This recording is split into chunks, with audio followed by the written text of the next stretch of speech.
NEET paper leak कांड का मुद्दा गर्मा गया है और इस मामले में आरजेडी के नेता तेजस्वी यादव के निजी सचिव पीएस प्रीतम यादव की भूमिका पर भी सवाल उठ रहे हैं। नीट एग्जाम से एक दिन पहले पटना के जिस सरकारी गेस्ट हाउस में गड़बड़ी करने वाला गैंग और परीक्षार्थी ठहरे थे, उसे तेजस्वी यादव के प्राइवेट सेक्रेटरी पीएस प्रीतम ने बुक करवाया था। इस बात की पुष्टि गेस्ट हाउस के कर्मचारी प्रदीप ने की है और वो भी प्रेस कॉन्फ्रेंस में आकर उसने बताया कि प्रीतम ने ही फोन करके कमरे बुक करवाए थे। बिहार के डिप्टी सीएम विजय सिन्हा ने ये भी जानकारी दी कि तेजस्वी यादव के पीएस प्रीतम कुमार ने गेस्ट हाउस के कर्मचारी प्रदीप के जरिए मास्टरमाइंड सिकंदर के लिए कमरा बुक करवाया गया। उन्होंने आगे ये भी कहा कि गेस्ट हाउस में जिन लोगों को पकड़ा गया वे प्रीतम से जुड़े हुए हैं और प्रीतम पूर्व डिप्टी सीएम तेजस्वी यादव के पीएस हैं। प्रीतम ने दबाव बनाकर गेस्ट हाउस की बुकिंग कराई। पहले प्रीतम के फोन को गंभीरता से नहीं लिया गया था। गेस्ट हाउस में रुकने के लिए आवंटन पत्र भी नहीं दिए गए थे, लेकिन लोग वहां पर रुके और इस संबंध में विभागीय कार्रवाई की जाएगी। जेडीयू ने भी तेजस्वी यादव के पीएस प्रीतम का नाम लेकर निशाना साधा। सबसे पहले आप बिहार के डिप्टी सीएम विजय सिन्हा ने क्या कुछ आरोप लगाया वो सुनिए। सिकंदर कुमार जादवेंदु रांची जेल में मुख्यमंत्री नीतीश कुमार, मुख्यमंत्री लालू प्रसाद यादव जी जब बंद थे तो इनके सेवा सुरक्षा में लोग कहते हैं कि लगे रहते थे। सारी व्यवस्था यही करते थे वहाँ।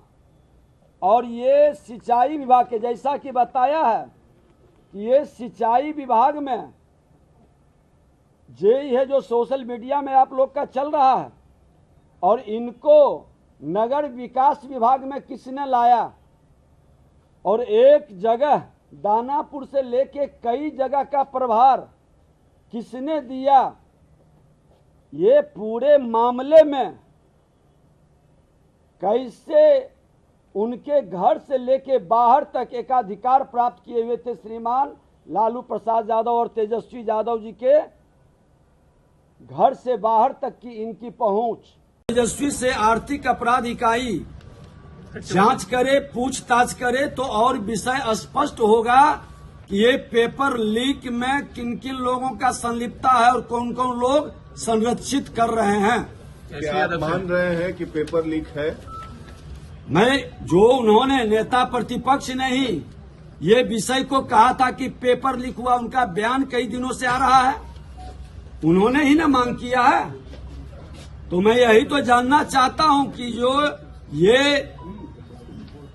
एनएचआई के गेस्ट हाउस में जो ठहरे और उन्हीं के लोगों के द्वारा बयान दिया गया और आप लोग मंत्री को खोज रहे थे, तो मंत्री ने खोज करके सबको निकाल के विषय को आपके सामने रख दिया। धन्यवाद।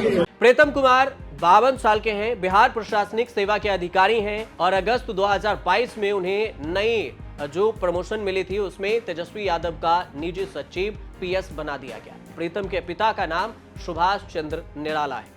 वे बिहार के मुंगेर के रहने वाले हैं। सिकंदर प्रसाद यादवेंदु दानापुर नगर परिषद में जूनियर इंजीनियर के पद पर हैं। उसने अपने भतीजे अनुराग नाम से गेस्ट हाउस की बुकिंग कराई थी। पुलिस अनुराग और सिकंदर दोनों को गिरफ्तार कर चुकी है। इनके कबूलनामे भी आ चुके हैं। अब माना जा रहा है कि सिकंदर पूरे घटनाक्रम का मास्टरमाइंड है। उसने ही गेस्ट हाउस में परीक्षार्थियों को रखवाने और गैंग की मदद से पेपर रटवाने का प्लान बनाया था। अनुराग ने भी पुलिस को दिए बयान में कहा है कि सिकंदर उसके फूफा हैं, वो ही गेस्ट हाउस लेकर पहुंचे थे और वहां रात भर पेपर रटवाया गया। सिकंदर और अनुराग ने अपने कबूलनामे में यह भी कहा कि पेपर केस के आरोपी अमित कुमार आनंद और नीतीश कुमार ने मुझे कहा था कि हम लोग नीट, बीपीएससी और यूपीएससी के साथ अन्य प्रतियोगी परीक्षा का पेपर लीक कराते हैं और परीक्षार्थियों को रटवाते हैं। मेरा नाम प्रदीप कुमार है। प्रदीप जी हैं, यहीं पर हैं, कर्मचारी हैं संविदा पर। आप कस करके बोल दीजिए इसको ना, बोलिए ना। दूसरे विभाग से आए हैं। प्रीतम जी ने हमको फ़ोन किया था जो सिकंदर कुमार के नाम से कमरा बुक कराने के लिए। फिर 1 तारीख को रात में फिर उन्होंने दोबारा 4 को कहा था। हमने कहा था रिक्वेशन के लिए, तो उन्होंने कहा रिक्वेशन उनके द्वारा दे दिया जाएगा। तो हमने अकॉर्डिंगली मैसेज वहाँ के कनीक अविंदा को कर दिया, उनको फ़ोन पर बता दिया ऐसा ऐसा है, बाद में वो रिक्वेशन भी देंगे। और हमने अधीक्षण अविंदा को भी बता दिया था नियमानुसार आवंटन की कार्रवाई। किसके नाम से बुक हुआ रूम? हुआ या नहीं इसकी मुझे जानकारी नहीं, हमने सिर्फ मैसेज किया था। NHA है कि कुछ वहाँ पे लोग हैं उसको? हाँ वो जेई है। हाँ जी ठीक है जेई। दरअसल प्रीतम और नीट पेपर लीक कांड का मास्टरमाइंड सिकंदर प्रसाद यादविंदु आपस में रिश्तेदार हैं। यादविंदु ने कमरा बुक कराने में प्रीतम से मदद मांगी थी। यादविंदु ने इसी गेस्ट हाउस में अपने भतीजे अनुराग यादव समेत 3 अन्य परीक्षार्थियों को ठहराया था, जो कि राजस्थान के कोटा में तैयारी कर रहा था। गेस्ट हाउस की बुकिंग के कच्चे बिल और रजिस्टर में एंट्री भी मिली है।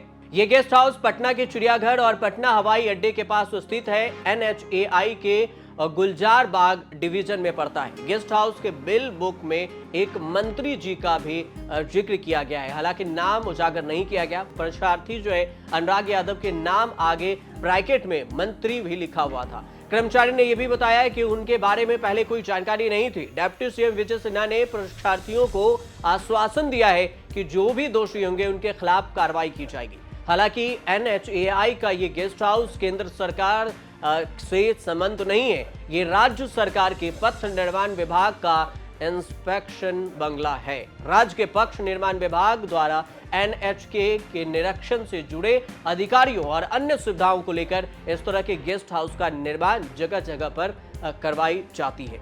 और इसी से अब जो मामला जुड़ा है वो तेजस्वी यादव को लेकर जुड़ा है। आपको ये भी बता दें कि सुप्रीम कोर्ट इन याचिकाओं पर 8 जुलाई को आगे की सुनवाई करेगी। मेडिकल प्रवेश परीक्षा नीट में शामिल 20 छात्रों की ओर से दायर इस याचिका पर NTA और अन्य को परीक्षा को नए सिरे से आयोजित करने का निर्देश जो सुप्रीम कोर्ट में दिया गया था, याचिका लगाई गई थी, उसे भी सुप्रीम कोर्ट ने खारिज कर दिया और बोला काउंसलिंग जारी रहेगा, लेकिन आप दोबारा से परीक्षा को अभी आयोजित नहीं करवा सकते। आपको ये भी बता दें कि इससे पहले जो सुनवाई हुई थी सुप्रीम कोर्ट की तरफ से, उसमें कहा गया था कि 0.001% भी अगर इसमें कोई गड़बड़ी हुई है तो सरकार इसे कबूल करे और इसे फिर से जांच करे और ये पता लगाए कि आखिर इसमें कहां पर गड़बड़ी हुई। लेकिन NTA ये मामले को तैयार नहीं है कि इस परीक्षा में, नीट के परीक्षा में कोई गड़बड़ी हुई है। देखना दिलचस्प ये होगा कि नीट परीक्षा में आने वाले समय में क्या कुछ नया निकल कर सामने आता है। तब तक आप देखते रहिए।